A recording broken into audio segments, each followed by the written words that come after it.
Okay, the next concept is scientific notation that we have been using throughout our chemistry calculations, right? You used that before. So let me go over what is scientific notation. As I said, I always ask you to answer what's your concept, what you're up to. So tell me, what is scientific notation? Scientific notation is shorter version of big number, right? That's true. Shorter version of bigger version. You can say that. So this is actually easiest and simple way of leading and tailing zeros. For instance, you have a 2000, or for instance 200, or you have a 0.002, right? And we don't want that this format. We can make it shorter version. Or you can have 2, as you said one day, that 2, and if you do 30, if you do 30, that would be mass of sun. And when you in chemistry, in actually chemistry, a lot of time we do use longer number or very smaller number. So when very long and very smaller means 0.00000, then some numbers, right? So leading and tailing zeros, we are using this scientific notation to write that in a shorter version. So for instance, if you have 200, we can write 2 times 10, 4, 10 to 2. So this 2 means you have a 2, 0 after 2. Or you can say decimal is here, it is moving to 1 and 2. Now decimal is coming here. So decimal coming from right to left is becoming positive. This one you have decimal, you have a 2, 0. Decimal is moving from here to here, that is 2 times 10 to negative 2. So if decimal is moving from left to right, that is negative 2. Other way you can see that is very small number, that would be negative. It's a bigger number, making it smaller, that would be positive. Or other way you can remember, decimal moving from right to left, positive. Decimal moving from left to right, that will be negative. For instance, as I said, mass of sun, which is sun mass is 2 and 30 zeros.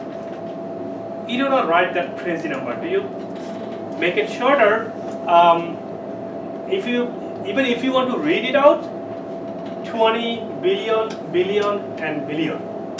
Or if you start writing 0, 0, 0, 0, you forget how many 0 you wrote, right? So the easier way is 2 times 10 to, how many 30 I said? How many 0 I said? 30. Isn't it so easy? 2 times 10 to 30, this is the mass of sun, right? So this is the one we actually use. And in scientific notation, you have a coefficient, you have exponent, the power we call exponent, and we have a base which is 10 because we use 10 for each 10 for. So let's try with this one. We have a 0.000653. So how can you write that? Please try it out. I'll give you some time to try by yourself.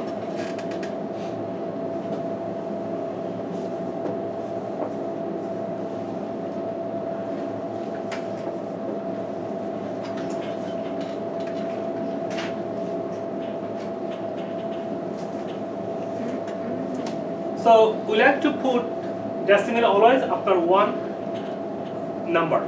So 6.53 times 10 to, would it be negative or positive? Negative. Why negative? Because that is going back to right. Yeah, because it's too small number. Or you can say decimal moving from left to right. That would be, so 1, 2, 3, 4. Negative 4. Right? How about the other two? The second one, decimal would be moving from right to left, so that would be positive, right? Yeah. Who can solve these two on the board?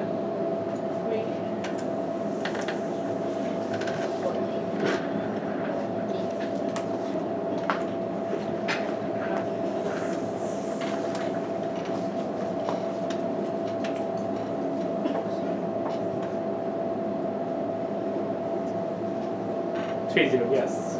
So 3.5 times 10 to 1, 2, 3, 4, 5. Wonderful. Next one, do that one more.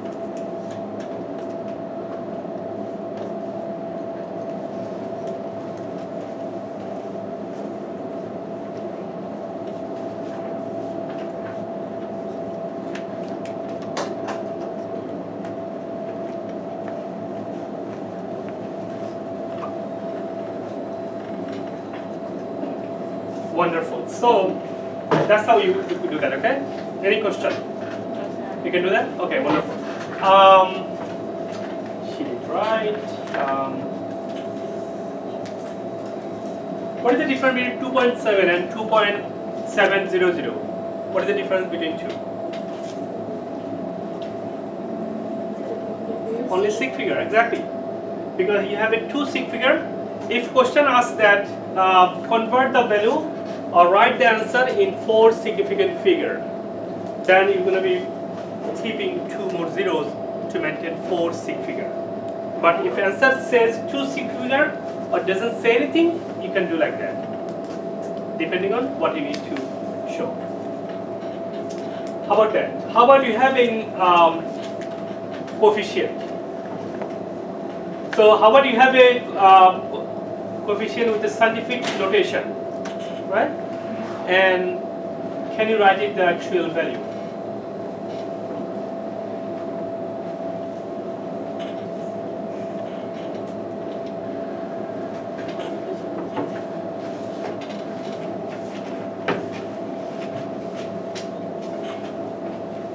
So how can you write the regular number? To write a regular number, you could do 2 ways. First way is you have -9. Look at your chart, what -9 converting to. If you have a, look at the -9 is nano, you see? It's a nano, right? So if you have a -9 gram, that means this is actually nanogram. So you could do that.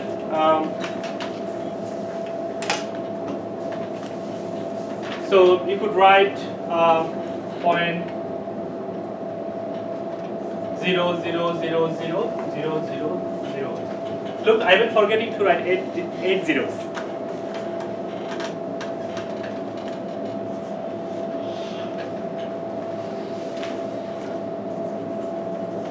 So you can write this way. This is the gram. This is the gram, right? You also can write it as nanogram. If you write nanogram, simply 4.815 nanogram. See? Easy part. Okay, who can do other two?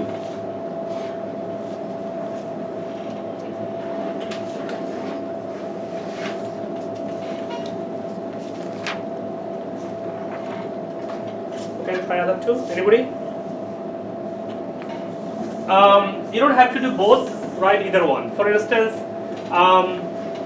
10 to -2. Look at the chart. Which one is getting to -2? Is centi. So exactly 3 point. So answer would be 3.16 centimeter. Wonderful. The other one is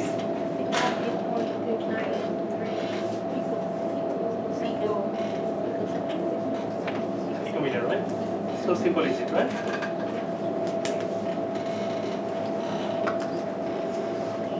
So I have these values.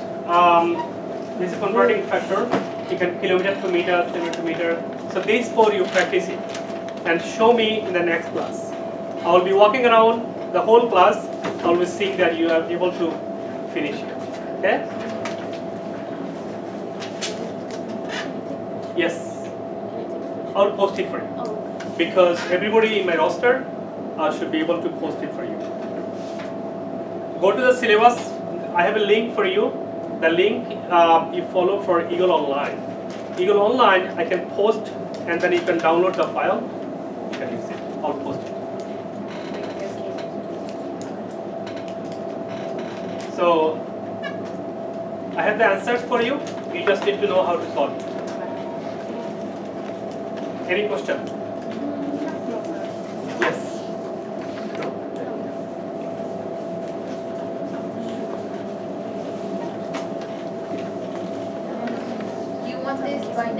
By Tuesday or by Thursday? Tuesday. Thursday we're going to be on lab. Tuesdays are mostly lecture. And sometimes we have a Thursday lecture too if you do not finish chapters on Tuesday. Okay. What is temperature? What does it mean? You know that I will be asking questions, right? It's not nothing new. How hard something is. That's so true, right? What other definition you have for temperature?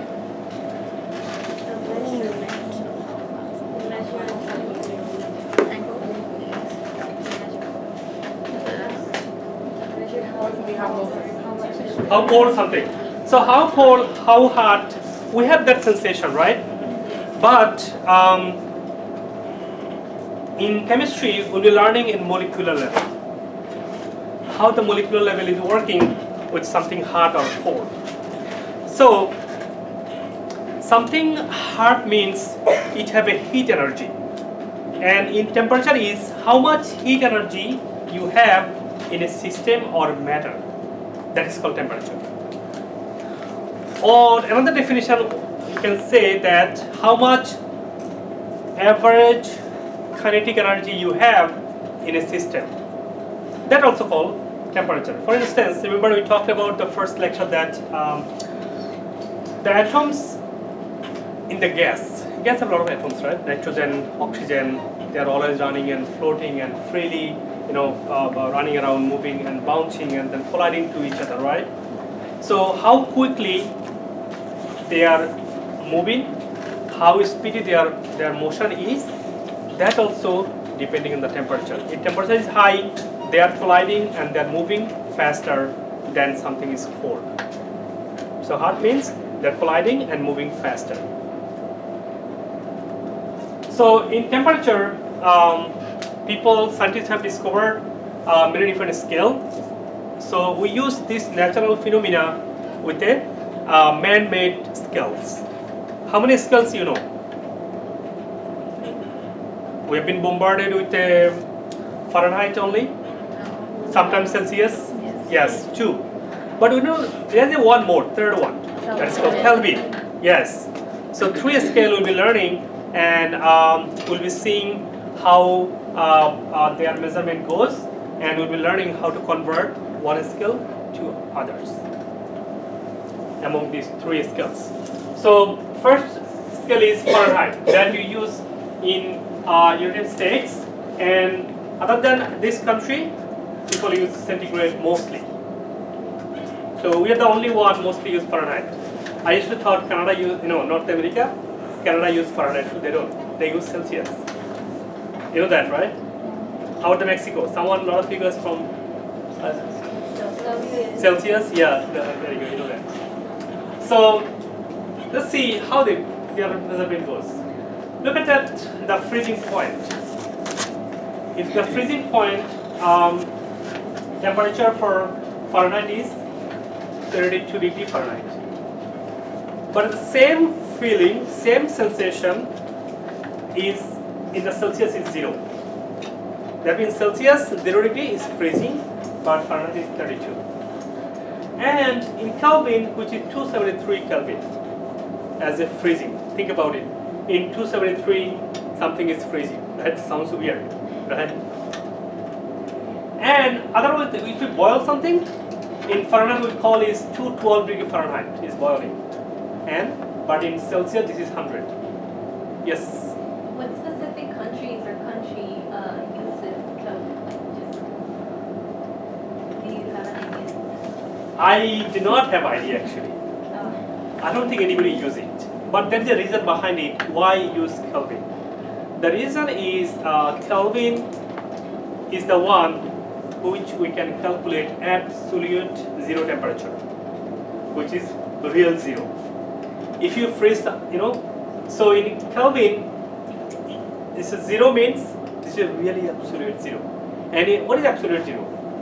One is 0, other one is way below than 0, which is called absolute 0. What is it?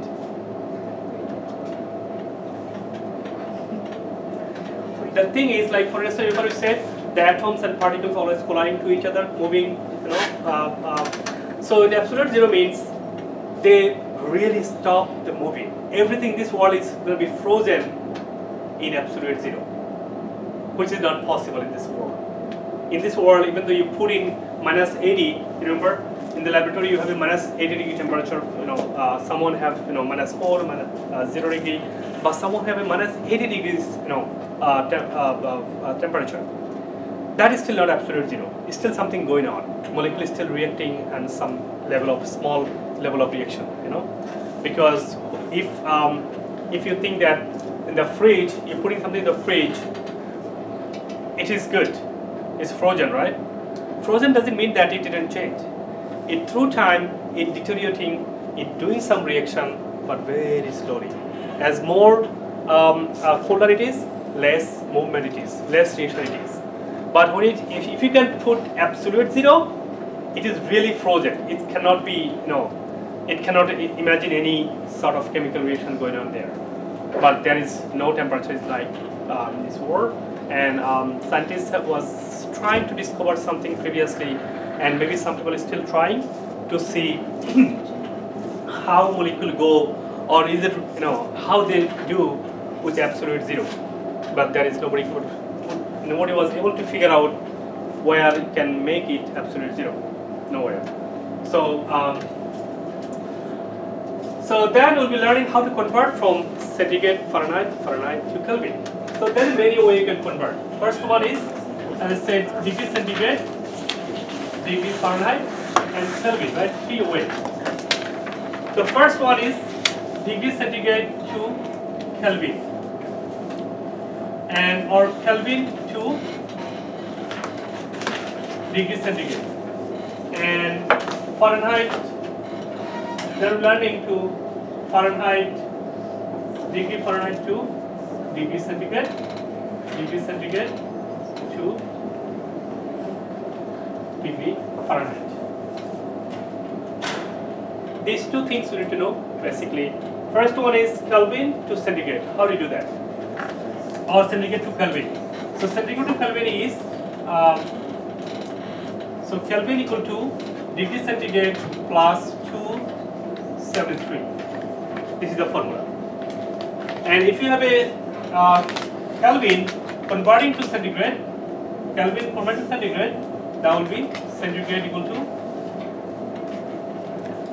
Kelvin minus 273. That's the formula you use.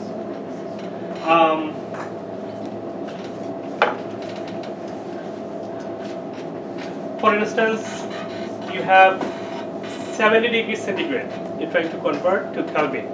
So 70 degree convert to Kelvin, you can use this formula.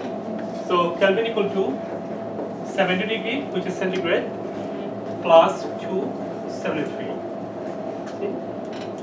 That is 3, 4, 3 Kelvin, right?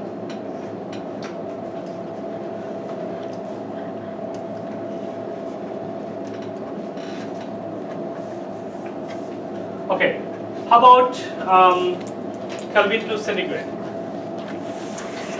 So if you have this one, you have 370 Kelvin, how do you convert to centigrade? Anybody want to do that? Get the points?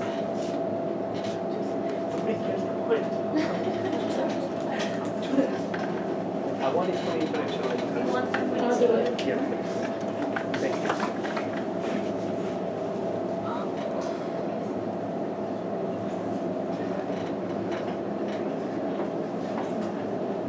You don't need to do that on chapter 4. I'll be recording chapter 1, 2, 3, 4, 3 chapters. So please go and write it whenever you know something. Chapter 1, 2, 3. Okay.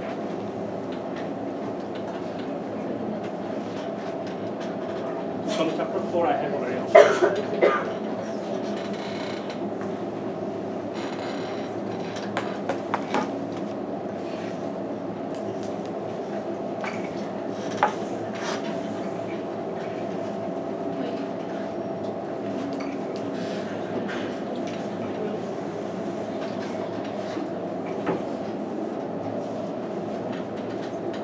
So you're simply subtracting from 370 by 273, right?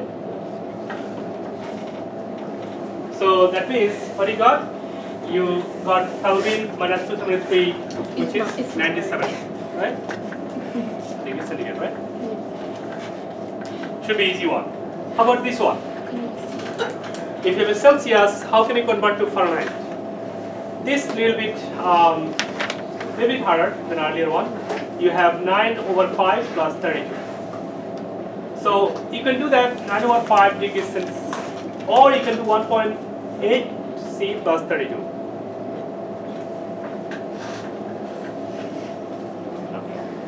So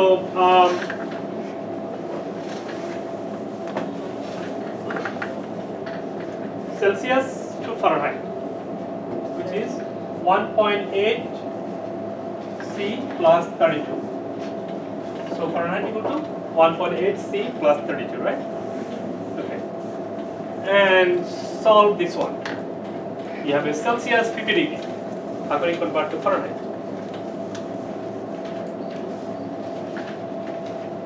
Anybody want to do that?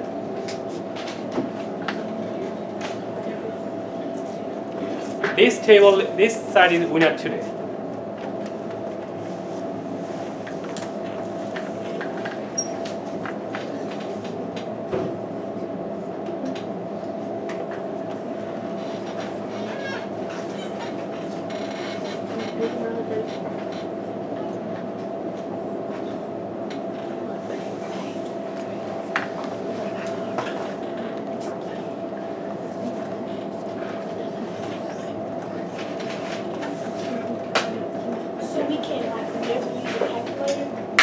Oh, you can use calculator, yes, but not the way you get 10 to 2 and 10 to 3.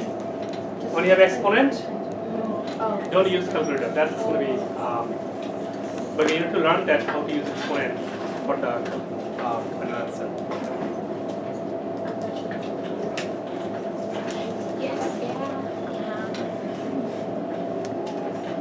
I kept writing 390.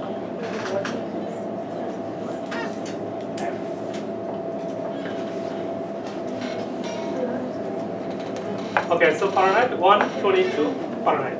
Wonderful.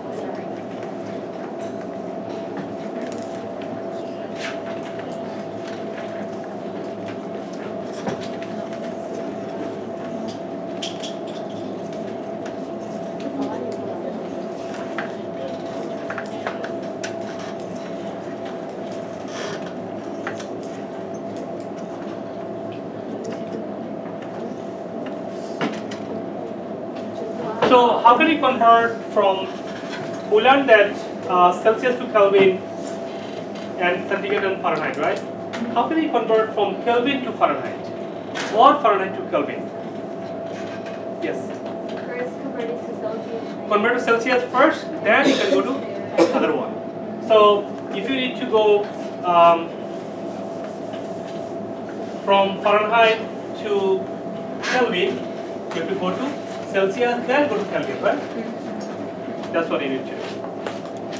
So I have some practice problem for you.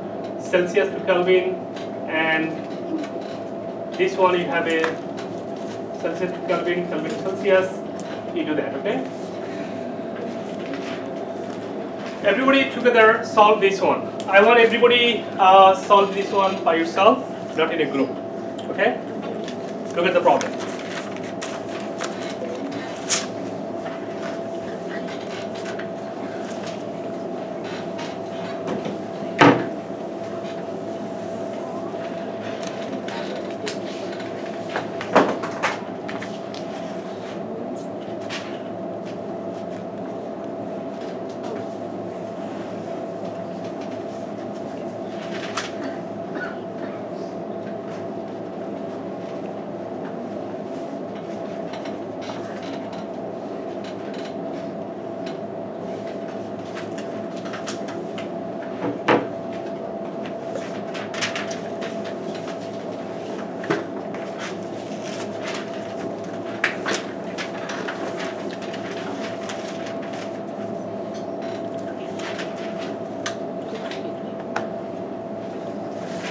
Anybody can do that? Converting Fahrenheit to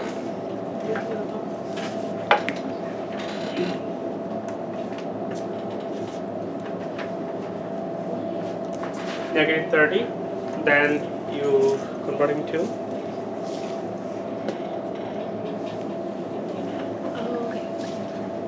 yes, wonderful. So you have both formula, right? Okay.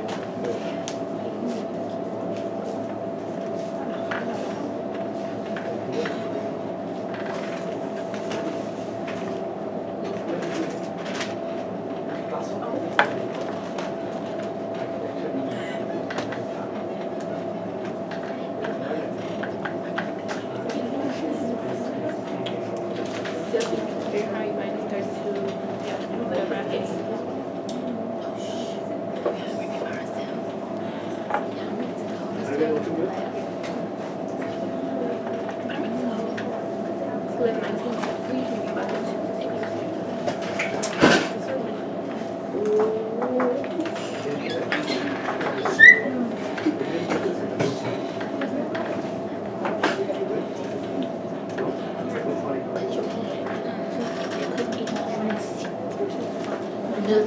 I'm using this one.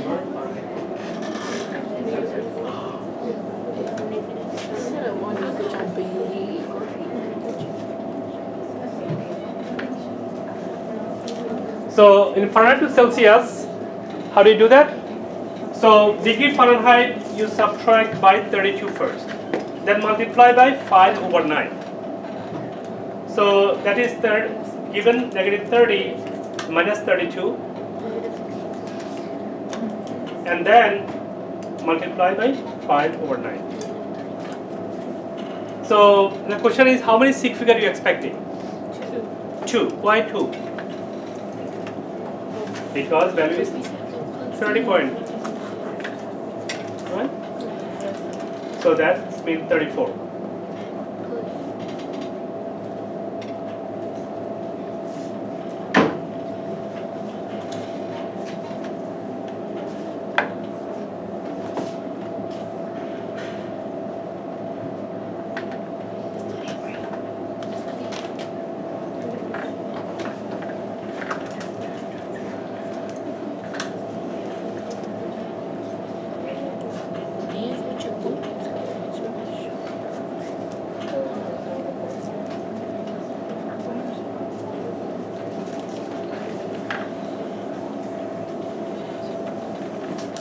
Okay.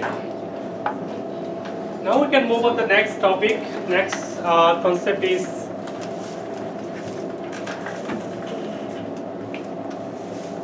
so I'll post that for you so you can follow along. Okay. I'll post the PowerPoint for you. Okay, density. What is the density? Density. Mass per volume. So do you use density all the time when you talk to each other? This girl is dense. No, yes.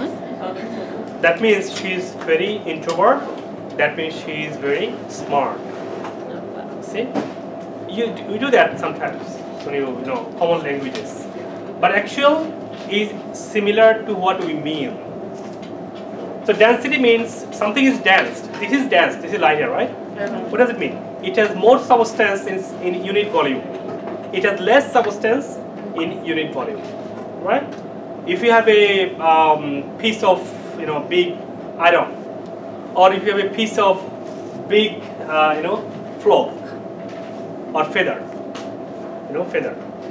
So feather is lighter, but iron piece is heavier. So in an iron piece have a lot of materials because per unit volume have a huge mass, and the feather one maybe for a small piece of metal of iron, even maybe a stadium full of feather, right? To make it equalize, right? So that's how it goes. How much substance in mass, in gram or in unit, in unit volume. So that means density equal to mass over volume. That's what it means. And if you know the mass, if you know the volume, you can calculate density. In other way, if you know the density and volume, you can get the mass, because mass equal to density times volume. You see? just change it. Or if you want to get the volume, which is mass over density, you can do that, right?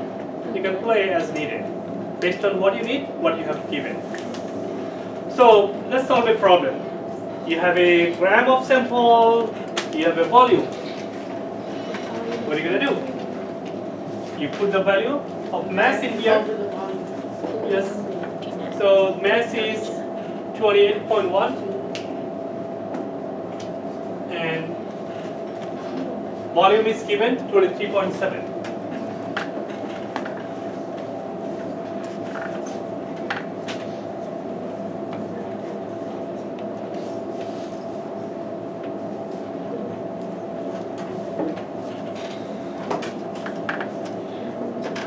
So 28.1 over 23.7, you divide that, you get 1.8565491 gram per liter, gram per milliliter.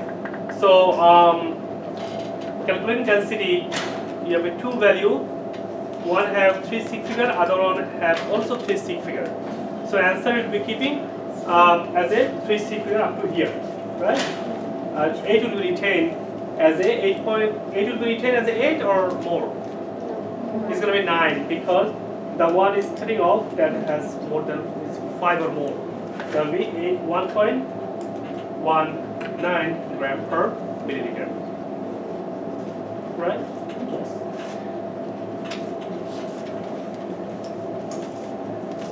Got it? Okay, wonderful.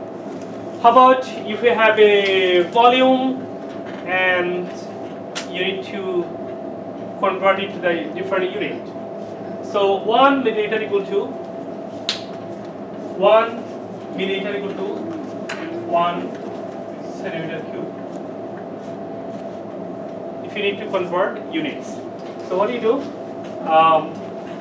You have a centimeter equal to, and remember centimeter from the table, you know that centimeter equal to 10 to negative 2 meter. That you get from the table. And then you can convert it to meter cube. This is just a practice for you how to convert your units.